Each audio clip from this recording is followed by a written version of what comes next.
The national capital's most prominent garden, the sprawling Mughal Gardens, part of the President's State, would be thrown open for public from 12th of February. The mesmerizing garden will be open till March 16, 2022, except on Mondays.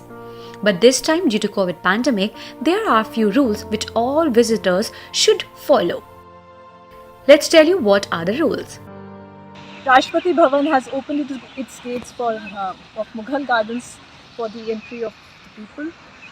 All of you are invited to visit this place, which will be open from 12th of February this month till 16th of March 2022. There will be seven slots for entry of people. I repeat, people can come over here only through online booking. Any kind of free entry or walk-in entry is not being followed this year, as keeping in mind the COVID protocols. So just like last year, entry will be only through online booking, which can be done on rb.nic.in. There will be 7 slots of 1 hour each. Only 100 people will be allowed in one slot, so that adequate social distancing is maintained. People are requested to kindly wear their face masks at all time. Mobile phones will be allowed, but any other bags or purses will not be allowed, so people are requested to kindly cooperate on that. Facilities of drinking water, toilet or medical facilities are all available within the precincts of Rashtrapati Bhavan, so people will not have any kind of problems at the time of visit to Rashtrapati Bhavan, Mughal Gardens. As far as the varieties are concerned, I am very proud to share that 11 varieties of tulips are available over here for the people to have a look. Besides that, some 138 varieties of roses in different colors and sizes are also available over here. More than 70 varieties of seasonal flowers and plants can also be seen. Another point of attraction besides the Mughal garden is the opening of the herbal garden, the bonsai garden, where you can see different varieties of bonsai plants, as well as herbal garden, which has n number of varieties of herbal plants which are very popular among the people these days. Last year, the popular Mughal Gardens was closed down halfway through during the second wave of COVID pandemic. Spread over a vast expanse of 15 acres, the Mughal Gardens at the Rashtrapati Bhavan draw its inspiration from the Mughal Gardens of Jammu and Kashmir, the gardens around the Taj Mahal, and even miniature paintings of India and Persia. Like the building of Rashtrapati Bhavan has 2 different styles of architecture, Indian and Western. Similarly, the Mughal Gardens have 2 different horticultural traditions, the Mughal style and the English flower garden. This year also, visitors will get the chance of witnessing a variety of roses, tulips and the sunken garden apart from the herbal garden.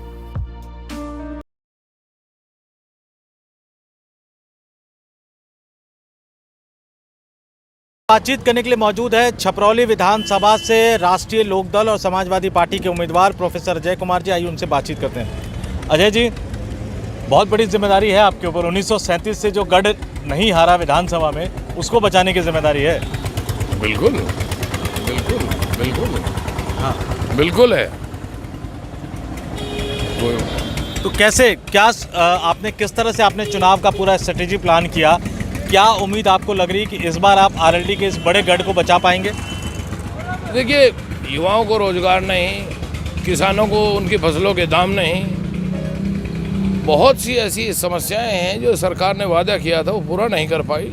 आज लोगों में आक्रोश है, उनके खिलाफ उनके प्रत्याशी को गांव में घुसने तक नहीं दे रहे लोग, जनता घुसने नहीं दे रही, आक्रोश है। तो ये तो साफ दिख रहा है सरकार के खिलाफ है। प्रत्याशी का तो बात क्या है, यहाँ प्रत्याशी का कोई ऐसा मुद्दा नहीं है। प्रत्याशी तो आप ये कह रहे हैं कि प्रत्याशी मुद्दा नहीं, मुद्दा ये है कि सरकार के खिलाफ गुस्सा है। लेकिन अभी जो हम प्रत्याशी को मतलब कोई महत्व नहीं दे इस बात का, उनके भाजपा प्रत्याशी का कोई महत्व नहीं है, उनकी सरकार के भी खिलाफ गुस्सा है। और वो उसने दल बदल किया, उसके प्रति भी गुस्सा तो है ही स्वाभाविक। नहीं, एक बात और, 2017 का विधानसभा चुनाव भी हमने देखा था, यहाँ पे बहुत कम मार्जिन से वो जीत पाए थे और जीतने के बाद वो भाजपा में चले गए। तो ये अभी जो भाजपा की जो बयार बह रही है, उसमें तो ये खतरा होता ही है ना कि इकलौती सीट जो छपरौली जीती आरएलडी ने, और वो उनके ही विधायक जो है वो भाजपा में चले गए और इस बार भाजपा से लड़ रहे हैं। ये तो उसका जवाब वो देंगे क्यों गए वो, उनको सत्ता का इतना लालच था, वो चले गए। गलत किया, दल बदल नहीं करना चाहिए था। एक बड़ा जो पूरा घूम रहे हैं, लगातार इस तरह का जो फीडबैक भी आ रहा है कि आरएलडी के साथ कहीं ना कहीं एक तरह से सहानुभूति है कि चौधरी साहब का जो परिवार है उनको राजनीतिक रूप से मजबूत करना ज़रूरी है, लेकिन समाजवादी पार्टी को लेके कहीं ना कहीं आपको लगता है कि उसके गठबंधन की वजह से कोई नुकसान हो रहा है या आपको मिल रहा है वोट? नहीं, देखिए, हम we are the natural allies.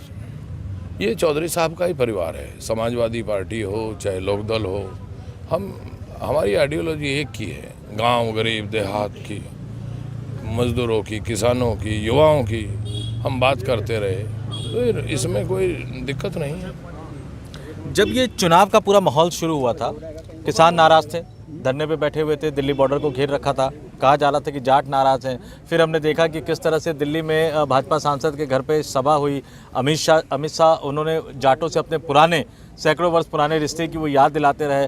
तो किसान, जाट और पश्चिमी उत्तर प्रदेश का पूरा मतदाता, आप तो घूम रहे हैं, छपरौली जो कि गढ़ भी रहा है, क्या ऐसा मुद्दा आपको लग रहा है कि क्लिक कर रहा है जिसकी वजह से वो आपको वोट कर रहे हैं? देखिए, किसानों ने 13 महीने आंदोलन किया और 13 महीने में 700 किसानों की शहादत हो चुकी, 700 किसान शहीद हो गए, लेकिन एक भी इवन प्रधानमंत्री, मुख्यमंत्री, भारतीय जनता पार्टी के प्रवक्ताओं के मुंह से एक भी संवेदना का शब्द नहीं निकला। इससे ज़्यादा घृणित और घटिया बात कोई हो नहीं सकती।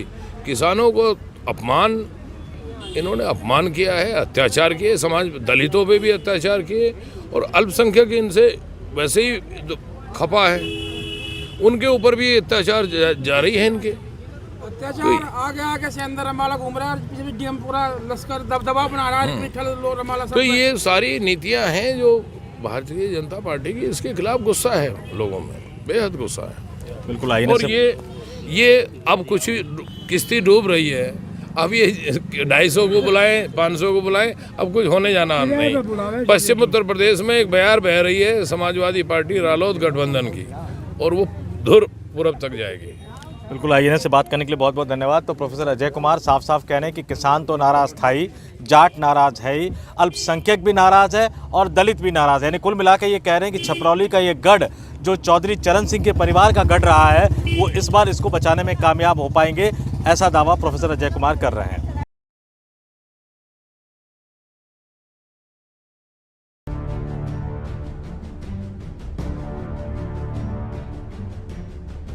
जहां एक और उत्तर प्रदेश में पहले चरण के लिए मतदान हो रहे हैं, तो वहीं बीजेपी ने दूसरे चरण के मतदान में जनता से संवाद के लिए पूरी ताकत झोंक दी है।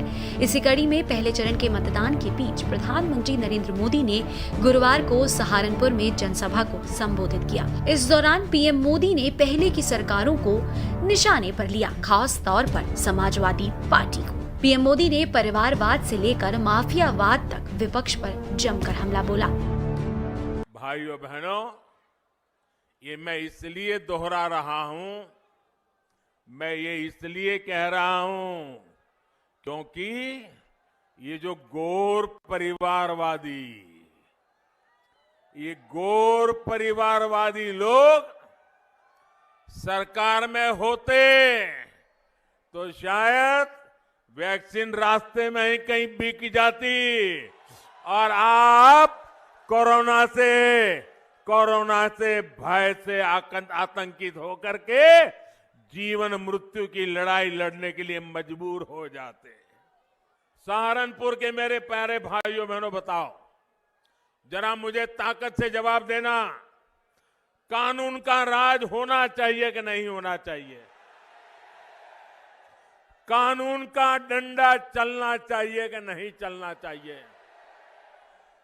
हर बहन बेटी को सुख चैन की जिंदगी मिलनी चाहिए कि नहीं मिलनी चाहिए? एक एक नागरिक को सुरक्षा मिलनी चाहिए कि नहीं मिलनी चाहिए? भाइयों बहनों, ये जो आप चाहते हैं, इसके लिए योगी जी काम कर रहे हैं। तो कहते हैं देखो, योगी जी ने उसको जेल में डाल दिया, उसको जेल में डाल दिया, तो क्या उसको महल में भेजे? क्या क्या उसको महल में भेजे क्या? इसके साथ ही कर्नाटक में चल रहे हिजाब विवाद के बीच पीएम मोदी ने विपक्ष पर बीजेपी की जीत से घबराकर मुस्लिम बेटियों को बरगलाने का आरोप लगा दिया। जब मुस्लिम बहन बेटियों का समर्थन खुलेआम भाजपा को मिलने लगा,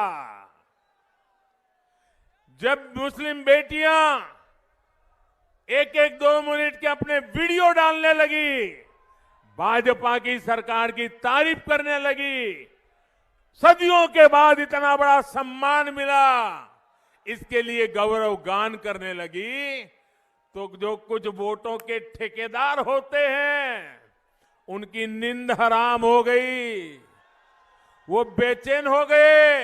अरे हमारी ही बेटी मोदी मोदी करने लग गई।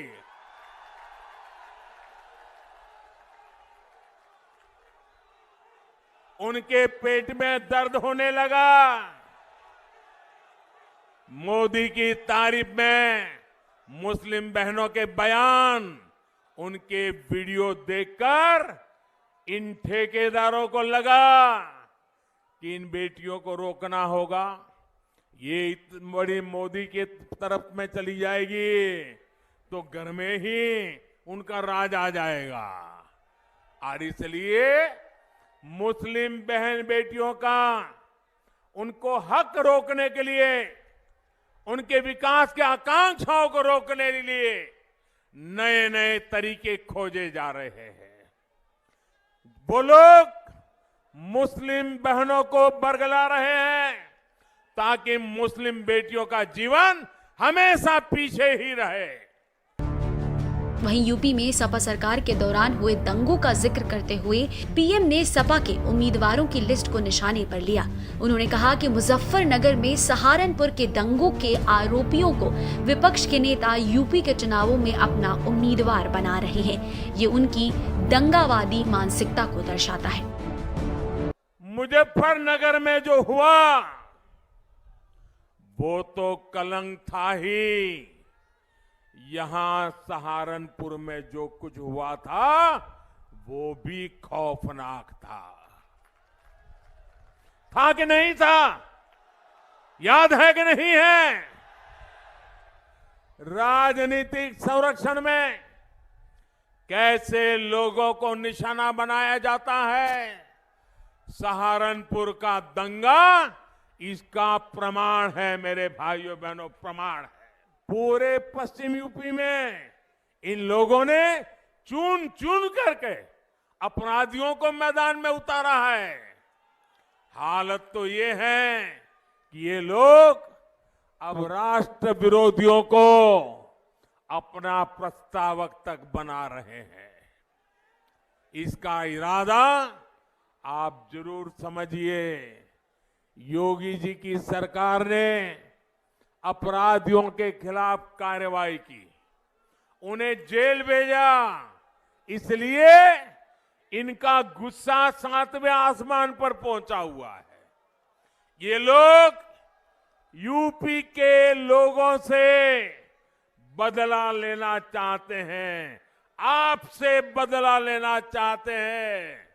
और मैं ये देखकर हैरान हूं कि जो लोग उस समय दंगाइयों को कोस रहे थे, वो इस चुनाव में दंगाइयों के साथ गले मिल रहे हैं, उनके साथ खड़े हो गए हैं।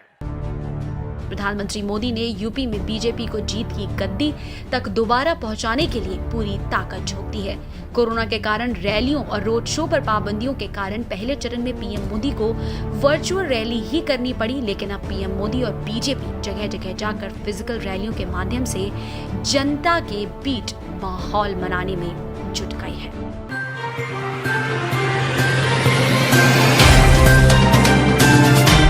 Subscribe now and press the bell icon. Never miss an update.